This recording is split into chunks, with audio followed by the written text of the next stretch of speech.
Hello everybody and welcome to the channel. It's the Eradicator and yeah, we're having a live stream. It's been a long time since our very last live stream. Oh my goodness, what is happening? Let me... There you go, should be a little bit better now. Why can't we see what's going on here in the background? Let's have a look. Okay, should be a little bit better now. All right, good.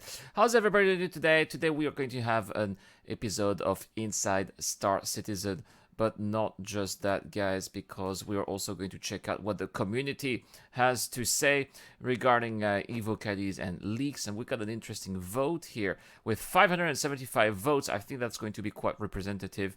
There's another one that I did before, but I decided to give it up here. Carlos, how are you doing, Carlos? Good night. It's actually the morning here, but good night to you, Carlos. Nice to see you today. So we've got quite a few things, and we've also have an Evocati patch that we can talk about as well for those who are interested. So here we go, guys. Let's get started, and let's get started with our episode of Inside Star Citizen, talking about cargo. I will be talking about cargo, guys, because I have seen a couple of things in the Evocati patch myself. Some of my Evocati friends have invited me to have a look at some of the gameplay, or at least some of the features that are available right now in Star Citizen 3.11.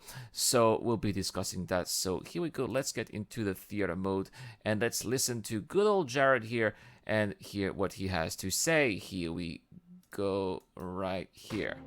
The big achievement that we've... By the way, I think that those cargo parts here of the rest stops look absolutely fantastic, and I really like that you can see all the future individual little cargo canisters, maybe not canisters, but containers that will be featured here, and that's a very nice touch that is going to be brought here for anyone who likes to fly around structures.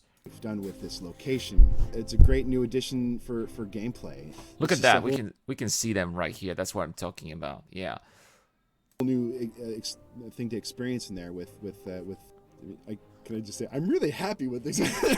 Okay, that's cool. Who is this dev? Never seen this dev before. So with Star Citizen and our there's Todd Peppy. Long time no see, Todd Peppy. It's always good to see Todd Peppy, who is in charge of the live. There you go, Star Citizen live director.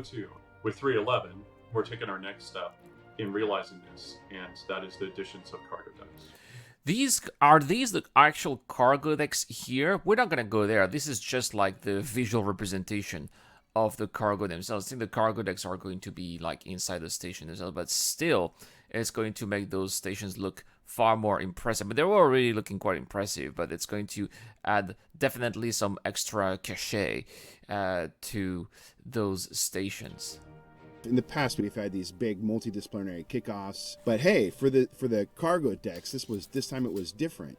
This time we had a kickoff, but it was just with the art director and just with narrative, and we were able to focus on a bigger. Look at how big these are. That's quite amazing. We've got 8, 7. Do these numbers actually matter? Like, I don't know. I think that these are just for cargo containers, right? But it would be interesting to see if like each of these is actually a separate cargo deck. That would be quite mind-blowing. I don't think it's going to be the case. To answer the title, yes, says Captain. We'll talk about it later, Captain. We discussed we want these to be port stations. We knew that, we could do it very simply if we wanted to, with just sort of a console. But at the same time, we kind of knew that we wanted to create a sort of unique car. So that's what we currently have, right? When for example, Paul Olisar is a good example. You go to the admin, you go to the console, buy, trade, that's it. Here they're saying that this is not what they wanted to do. All right. Cargo-focused experience for the player, which involves a new environment, which is where we came up with the idea of having a sort of discrete, separate deck. So these are... What do you mean discrete, separate deck? That is not discrete at all. That is huge. I don't know why they're using the term discrete here. Major stations where all the cargo funnels into, and then it's distributed into other areas from there. Some of the inspirations we've been looking at, obviously, like we draw heavy inspiration from existing cargo infrastructure in the real world, and then it's always about sort of... Yeah, that's an element that I really appreciate from Cloud Imperium and Star Citizen in general, is that they're always You know, they're not going crazy on imagination. It's not like when you play X4 where everything looks, you know, so sci-fi, you know, fantasy sci-fi-ish. I mean, I appreciate X4 very much, but in the end, I always enjoy going back to Star Citizen because it feels so down to earth, and they always try to see, you know, what is the practicality? How could it be in the future based on what we are experiencing right now in the 21st century? And that is something that we are seeing with those cargo decks once again, and pretty much every type of elements that we're seeing in Star Citizen. And that's why Star Citizen feels so, to me at least, feels so immersive and believable, because there's always that approach that the devs are taking when it comes to creating that world that is set up in the 30th century. What's up, Transam JC? Nice to see you too. Of adding the Star Citizen sci-fi shine to that. Wow, did you listen to that? The sound effects here, the sound atmosphere is is very breathtaking. Listen to that. In a location like the cargo decks, audio has a very important role in conveying life, busyness, commotion. You know, we work very. Yeah, I think that definitely it does feel like it's a very busy place indeed, and it should be, because it's cargo. People are making money here. It's a place where people do business. It shouldn't be. It should definitely be like that. Adrian A says Star Citizen doesn't have that weird alien with big heads and small body feeling. Thank God. Not yet, Adrian. Not yet. Maybe one day, right? Very closely with visuals. It's important. Visuals, you know, we were kind of like right there with them. You want to build off of what you're seeing, but in a lot of cases you need to build off of what you can't see, what's unseen. Audio has a very important job to make you feel that there's life even when there's none. He's right, and this is also one of the reasons why going to all the landing zones, even though landing zones that we have, you know, there's pretty much nothing to do, just the audio gives you that experience of really believing that you're there. And again, this is part of this whole policy of giving as much attention to details as possible that makes this game stand out to other games. Will the work AI stand on the forklift when it actually gets into the I don't know, kid. That's what I was thinking when I was looking at all these AI here. You know, that's what we're seeing in video, but in reality, you know, they're all going to stand on chairs, right? So with 311, we've taken our first step in what our cargo decks will eventually be. Okay, I don't like what I'm hearing. The first step. What do you mean, Todd? The first step? Is it just going to be like Grim X betting zone's first step, where it's just an empty shell and we only have one place to go and there's nothing there? I hope that it's not the case, Todd. Adrian says he means UFO alien types, not the cool aliens we have. Oh, I see what you mean. Well, Adrian, we almost had a UFO from Argo, you know? See what I mean, right? Captain says, I know it's just the start of them building up the place, but I would really have hoped for new gameplay being put into place, more interaction, not just a new place to slap another screen. Yeah, like those time missions, right? Or just going there. Well, we'll talk about it later. We'll talk about that later, guy. The game is an empty shell, just like the company. Oh, Feudal Gocha. I don't know, man. Augusto says, I think back here he meant discrete as something separate from the rest of the station, like discrete GPU versus integrated. Oh, I see what you mean. Nice. Thank you, Augusto, for the clarification. The exterior of the space stations, we've added cargo storage areas so that it helps flesh out, you know, from a silhouette perspective, what the station is focusing on and doing. Yeah, Adrian, he looks like Chewbacca. You should see that they hold up pretty well to those cargo modules, and I would say that the cargo modules themselves on the exterior are super fun to fly through, and that was on purpose. Wow, okay. Oh, I can see some great racing. So the player accesses the I can see some great racing possibilities here. You can fly through those things. That's really cool. That's really cool. Or also, you know, escaping from other players by flying into those. Gonna have to be quite of a hotshot pilot to be able to pull this off, though. The cargo deck from an elevator, and essentially they come out of an elevator into the cargo space. It's not a super huge space, the cargo deck, but it does give you that impression of a really large scale sort of warehouse and the work going on around you. For us in audio, we achieve a sense of life with layers. Okay, background layer. Definitely does sound backgroundish. And so, okay, cool. So in the background, it's just a regular atmosphere. In the middle, you hear the voices, like, the comms, and then in front of you, you hear the people that actually work on tools. Very cool. Hey, Lord Grimm, how are you doing today?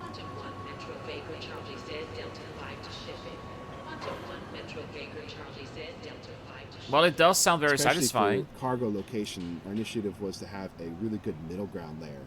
The big thing we added this time was call-outs, these disembodied voices that we would put, a verticality, give it a sense of verticality. You would put it up above a little bit and really make the space feel large.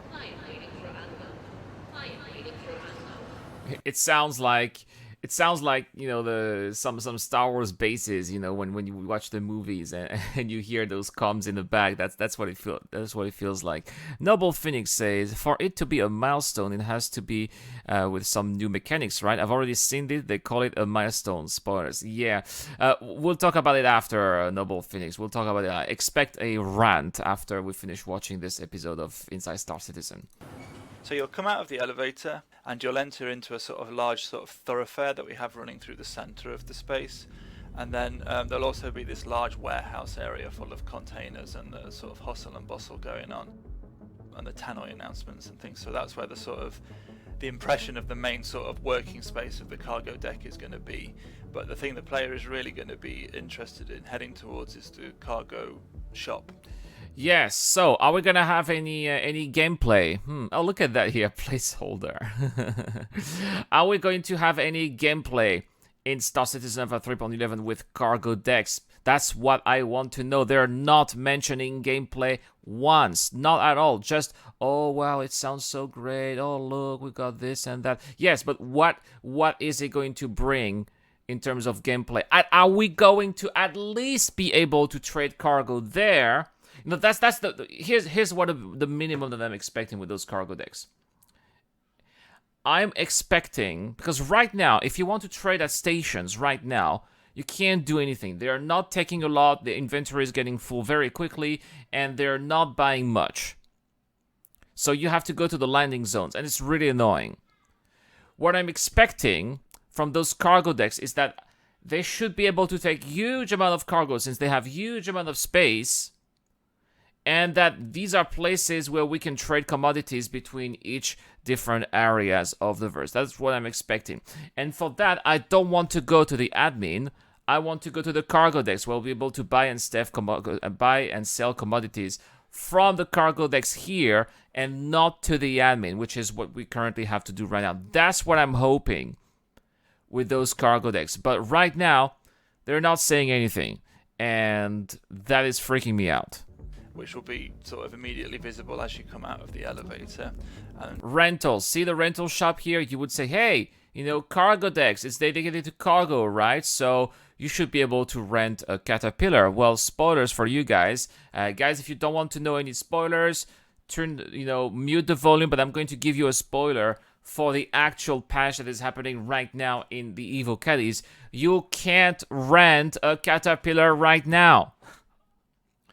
It's a bloody cargo deck. About cargo, you would expect that you could rent Caterpillars to do some real trading, right? No, you can't. That is outrageous. Morphologist, how are you doing? It's nice to see Morphologist here. Shout out to Morphologist, guys. Amazing content creator for Star Citizen. He also lives in Taipei. We live in the same city. We've never met, unfortunately.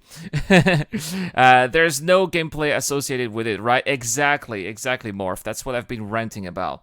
Going into the cargo shop itself is another reason. And the cargo shop here, again, what I've seen from the gameplay sessions that I've seen from Evocatis who let me watch from the patch, basically what you're looking at here, the shop is pretty much the same shop as Tammany and Sons on Lorville. So again, it's not going to add anything new. The items that you are seeing here are pretty much exactly the same items that you are seeing at Lorville. So that's also kind of a letdown to me. Reasonably large shop.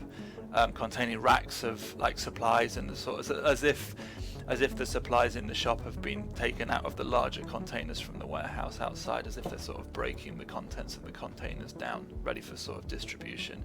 But the shop also contains functionality for the player to sort of do their cargo related. Okay, but what functionalities so far? What are we having? We have the gray cat, yeah, which is going to allow us to push and pull in the future. We're supposed to come in 3.11. It's going to come in 3.12. But what functionality? Please, CIG, be more specific. Gameplay. See, that's the only time that they mentioned gameplay, and this is what worries me the most for this patch. And that's also something that a lot of people have been complaining, is that they are bringing those new locations, which is great. We understand that those locations are going to be need to come here, so that in the future we are going to have the gameplays that will be attached to them. But at the same time, it's very frustrating not to have that gameplay and not being informed of what that gameplay is going to be about. Yeah, I know, right? So that's exactly it. ISC is teased about talking what they're going to bring in the future, but they don't explain anything, and that really is the problem here. Again, something wrong with the communication at CIG, and it's not new.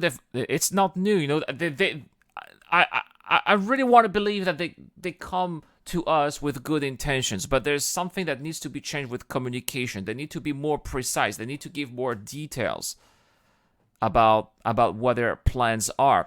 It's not right that we have to rely on leaks to be able to know of what is going to come in the future. They need to be telling us that in advance, and these information should not be leaked and then us, content creators talking about it afterwards. This is not how it's supposed to go. Which will involve like an admin desk for doing sort of cargo trading, but there's also a small supplies shop in the cargo shop that it's Tammany and Sons in gives space. The player access to sort of buy more sort of utilitarian or workman like supplies as well. I think the team did a great job in getting the look and feel right. Now, Todd Pepe is right. Those cargo decks look amazing, and I'm totally stoked at the fact that we can go through those structures. And I think that especially when it comes to player-made, immersive gameplay, when in terms of racing, I can totally imagine some racers slaloming between the different struts of the structures. Totally, right? If you are being chased, I can also totally imagine chases happening within those structures, and with some ships eventually ended up being destroyed because that's what we're hoping, right? So that's totally cool. They look amazing in the inside too, but without gameplay, I think that there's going to be quite a lot of people who are going to be disappointed, unfortunately. Cargo decks from the exterior and as well as interior. That's really our first step into it, and then as we go on, this allows us to build on the foundation for future patches, whether that be regarding missions. There you go, right? He just said it. So missions, sorry guys, missions are not coming in Star Citizen Alpha 3.11. And they're tying into the corporations and you building reputation with them, or for basically side ventures. If you're a mercenary or you're a pirate and you want to go and attack these haulers, and then this also allows us to start really working on our guild system and basically which will relate to perks or specific missions or. So, Kenshi, no, those volatile commodities are not going to be there in 3.11. Apparently, not that I'm aware of. No, they're not. Or gifts associated with, that career that you've chosen. So I hope everybody sees this as such an important milestone as I do in our journey on building out these decks and really fleshing out the universe. These new cargo decks. All right, all right. Yes. Hey, Max Power. How are you doing? By the way, Max Power, I like your new little eradicated emoticon. By the way, 6 months. Thank you so much for sticking with me, man. Yes, Morph. I think Morph is right here. There's quite a lot of roadmap padding in 3.11. They didn't need to split those planet improvements into 3 or 4 cars, but they did, and that shows a lot. But again, there's let's try to see the positive aspect of things here. What I've seen, and we're going to talk about the patch notes later as well, it does seem like at the same time there is also a lot of quality improvements coming in this patch in Star Citizen in terms of bugs being fixed. I have seen a lot of old bugs being fixed here in the Evocati patches, bugs that I've completely given up on, that they've decided to fix. And since, it may seem a little bit low on features, we also know that Chris Roberts wants to improve also our experience, our user experience as we play the game, and that's maybe they are eventually focusing on bug fixing too, because you can only get so far with some of these old bugs, those I would call them legacy bugs, sticking for so long, and then they're completely breaking gameplay. So they need to also fix some of those old bugs so that we can actually enjoy the game for what it is. And from what I've seen here with patch notes, and we're going to talk about the patch notes after the patch report here, it does seem that they are going towards that direction as well. So it's on the one side, we don't have a lot of content, but on the other side, I want to believe that this is a patch that is going to have a superior quality in terms of bug fixing compared to other patches that we've had recently. That set the stage for a multitude of improvements and additions to industrial occupations in Star Citizen's future are just one of the many new groundwork inclusions or feature iterations coming online in the upcoming Alpha 3.11. And as ISC takes its hiatus at the end of this quarter, we're going to take one more look at some of the things coming our way in the patch report. His Morph says, it's very depressing for content creators or anyone who plays the game a lot, but I'm still feeling that we're not getting substantial content patch until... Yes, Morph, I think you're right. And I think that...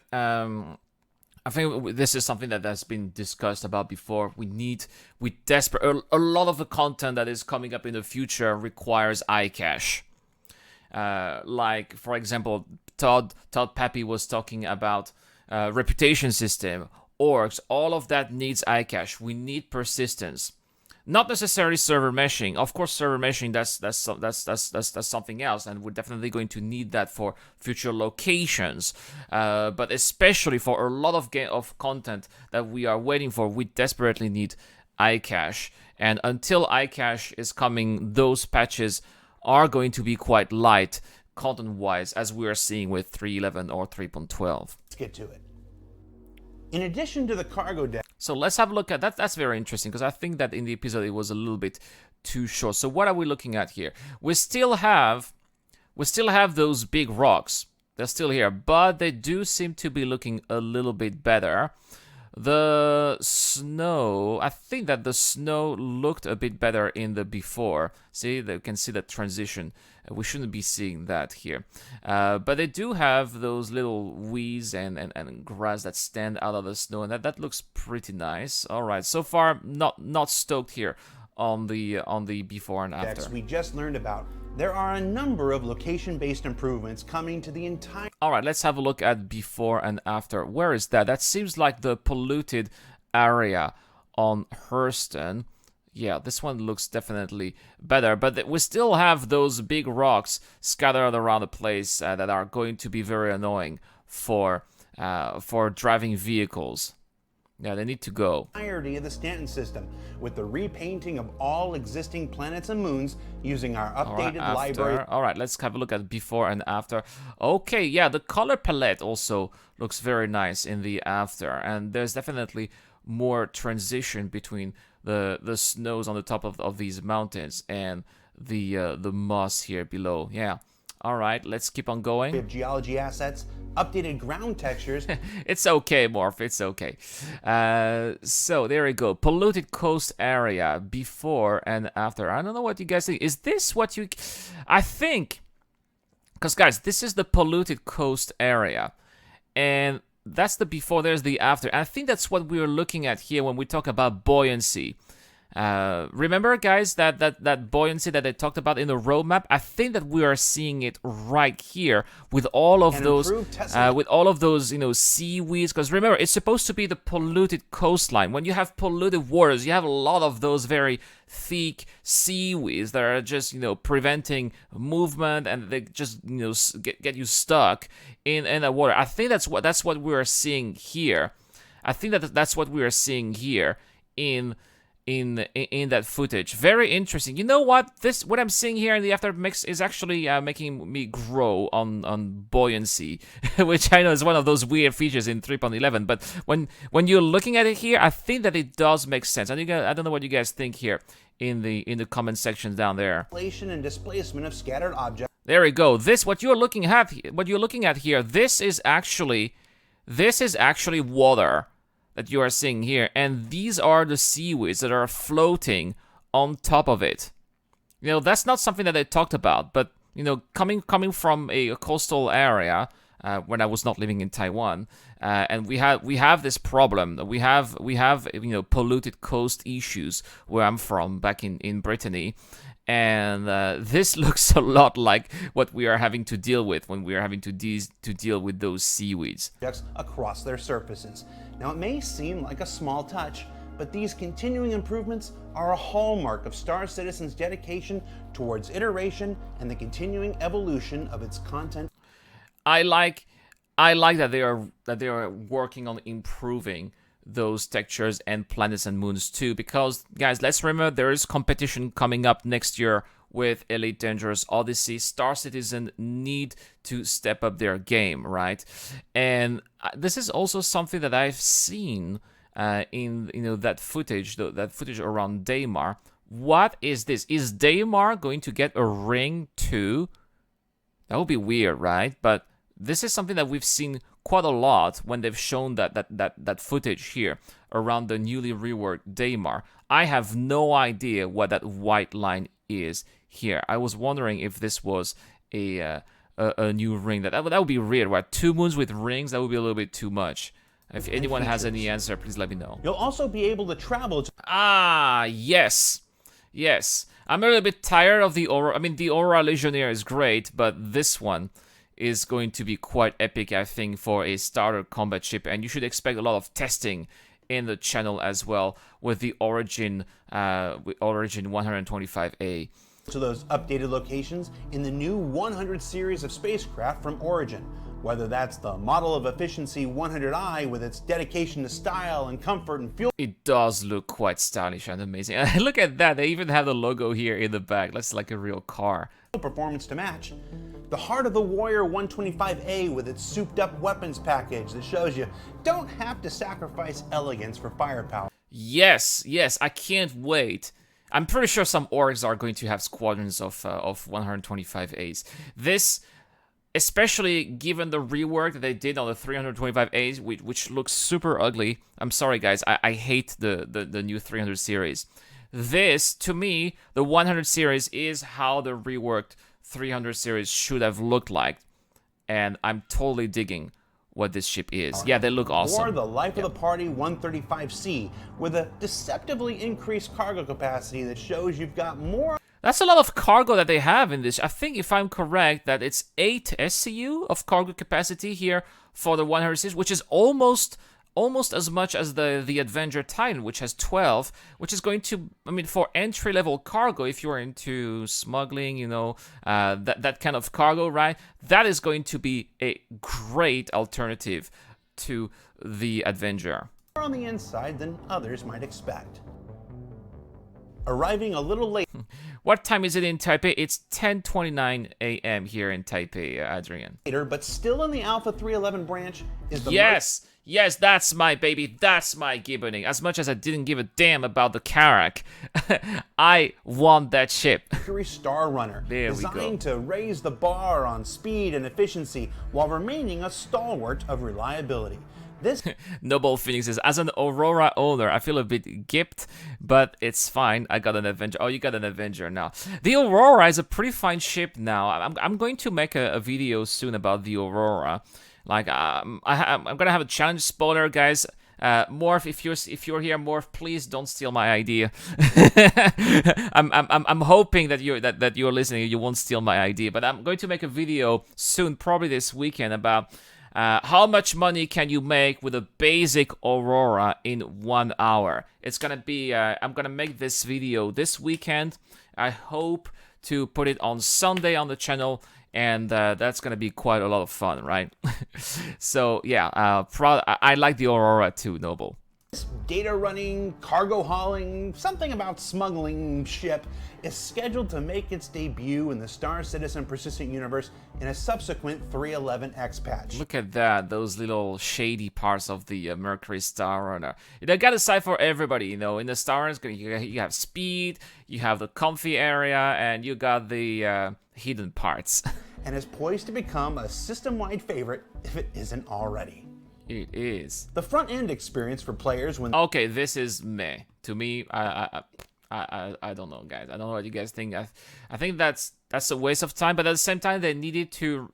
You know, they have those bespoke building blocks dedicated to the game, right? Instead of using Flash. So that's why they're rebuilding pretty much everything with building blocks instead of Flash. And that's why they did that, but... who cares, right? The launch Star Citizen has received a full conversion to building blocks, providing an improved reliability overall and several quality of life improvements. More importantly, this conversion creates a modular and sustainable platform that sets the stage for future iteration and improvement to come. It's great. I think that's how they are going to implement Theaters of War, right? For example, they're going to just put an extra menu, an extra tab, and that's pretty much it. Oh yeah. In addition to the Bearing BR2 ballistic shotgun, that looks to reward more precision-oriented players with improved effectiveness at greater distances. Alpha 311 is also... Oh wow, yeah, there we go. There's my baby, the grenade Star launcher. Citizen's first grenade. Did you hear that noise? That's what I'm talking about. Launcher in the GP-33, and it remains to be seen if this will become a weapon that kills as many of its wielders as it does its targets. Oh man, SPK, Security Post Carré with the grenade launcher is going to be epic. It's going to be epic. Whether it's going to be with people trying to clear their crime stats or just slaughtering NPCs, this is going to be awesome. And as it does in my unskilled hands.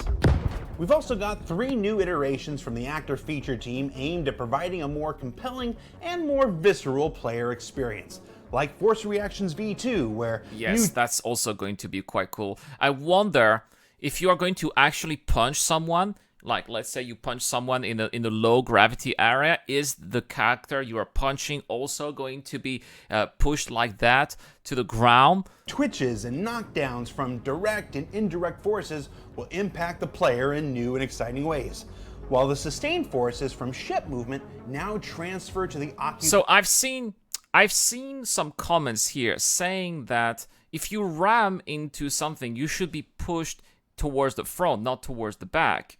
But people are saying that it's actually the hammerhead that is ramming that ship, so that's why that guy's being pushed towards the back. So let's see. With leans and, if you're not careful, potentially devastating knockdown. Yeah. It is the hammerhead that is pushing the Constellation, which is why is it a Constellation? I don't know. It's the hammerhead that's pushing that ship, so that's why he's being pushed towards the back. Okay, it makes sense. Of their own. There's also the refactoring of our new throw and item handling system that provides an augmented reality visualization to help players hit their targets, streamlines the switch between overhand and underhand tosses. Yes. Especially the idea of using right mouse button for underhand and left mouse button for overhand. That is very intuitive and it totally makes sense. Adds a carry. No, Morph. It's not the wrong direction. It is weird, right? But it does feel like actually, yeah, there should be because it goes like this, so yeah, it should be going this way. Yeah, it's actually the wrong direction. Yeah, variable states and usables like grenades and medbits. Let's not forget the new building blocks grid interface for player inventory that separates the storage between backpack, chest, and pants, and the ability to transfer between them while adding new functionality that allows players to access inventories external to the player. Okay, that's good. That's good, because right now, especially if you have a bottle of water, in Star City, you want to drink something. If you want to drink something, it's not. How can I say? It's not practical, right? Especially if you want to store. I've had this issue when I was trying to store bottles of water for an event with DG360, and it took me like half an hour to put out all of my bottles and place them so that we could eventually shoot them. This is going to make it. I mean, if you have a lot of stuff in your inventory, that is definitely going to be a quality of life. Like the one at the back of the Grey Cat Rock, and more in the future. There's also new improvements to the prison system coming online in Alpha 3.11. Now, we hope you don't have to go, but just in case you do, the new commissary vending machines will allow players to buy things like food, water, O2, med pens, and more to help with your stay, while additional options for those... So what are we looking at here? I think that this is probably... I've never taken the escape route, but I know that Morph is an expert at taking the expert route. But this looks like maybe we're going to have some extra secret codes to decipher in order to maybe open doors or find new vehicles to escape. Who maybe want to leave a bit earlier have been added that, well, we're not going to spoil here. Additionally, there are a wealth of improvements to the law system and the upcoming removal of green zones around space stations. Yes, finally. This is something that a lot of players have been looking for. The removal of green zones. I think that it is unfortunate that we still can't use guns inside the stations. This is going to obviously come in the future. They need to have NPCs working properly for that. But at least we are going to be able to go around stations, hunt down targets. You have no idea how frustrating it is to have a bounty that you are chasing. You're finally next to them, and then they enter the green zone. You can't shoot them. That is extremely... they're just standing on the pad, and they're just waving at you and say, hey, I know you're a bounty hunter. You're waiting for me. Well, you can't do anything. That is going to be gone finally. And that is something that every bounty hunter should be rejoicing, or vice versa. If you're into org wars, you're gonna be. I know that some people are going to be having fun blockading those stations. They're gonna bring fleets, and they're going to blockade those stations for the sake of blocking them. And there's gonna be other players that are going to try to deter them. And I can totally see maybe emergent gameplay coming out of that. That is a great idea. It's a great move. And on top of that, there's going to be security responding to those actions. I'm really waiting for that too. And again, we'll be testing that in the PTU for sure. That are simply too numerous and detailed to go into here. The 5-minute turret responding makes no sense, says Noble thinks. Yes and no, Noble. At the same time, we can only imagine that those turrets repair themselves. We don't know, right? It's the 30th century. Maybe there's nanobots, right? We can leave things up to our imagination. Gameplay wise, we need those turrets to come back online eventually, right? That's what's happening. I don't know if you're doing bunker missions, but when you destroy those turrets, they reappear eventually. We need if those turrets get destroyed permanently, then all hells can break loose, right? And we need to have some kind of regulation eventually. So be sure you check out the dedicated post on Spectrum for all the relevant details. Oh, we have. So what did we learn this quarter? Well, it's going to make the what we learned this week instead of this quarter. We know that with Jared. Well, guys, Star Citizen of 3.11 is going to bring empty shells when it comes to cargo gameplay. Again, we're going to have future gameplay associated with it, but again, that is future. But the improvement to the law system, I think, is definitely a step towards the right direction. I'm looking forward the 100 series and the Mercury Star Runner coming up in a 3.11.x. The new guns, guys, are going to be quite amazing. The grenade launcher is going to be a lot of fun. So, Star Citizen 3.11 is going to be an intermediate patch, but I think that it's going to bring a lot of improvement when it comes to quality of life, and they're fixing a lot of bugs. from previous patches, and this is something that also the community has been waiting for quite some time. So I guess we'll see.